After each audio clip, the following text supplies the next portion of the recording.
انت تعرف ان السكر من اكتر الامراض انتشارا في العالم؟ طيب هو اصلا السكر مرض ولا اسلوب حياة؟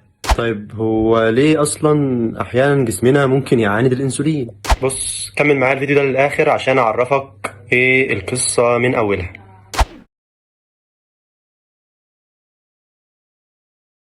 طيب بص معايا يا غالي، هو انا اكيد مش ينفع اقول لك ازاي تتعامل مع السكر لو عندك يعني من غير ما اعرفك يعني ايه سكر، وبرضه ما ينفعش اعرفك يعني ايه سكر من غير ما اعرفك يعني ايه انسولين الاول. طيب يعني ايه انسولين وايه وظيفته في جسمنا؟ بص، هو الانسولين ده عبارة عن هرمون موجود في جسمنا.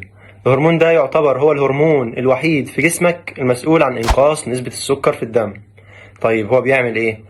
لما حضرتك بتاكل والاكل بينزل في المعده بتاعتك وبيتهضم وكده وبيطلع منه في الاخر جلوكوز اللي هو سكر احادي. الانسولين ده بيتفرز من البنكرياس، فالانسولين بيعدي على الدم ياخد الجلوكوز ده منه ويلف بيه هو على الخلايا، بعمل زي الام كده اللي بتلف على اولادها بالاكل.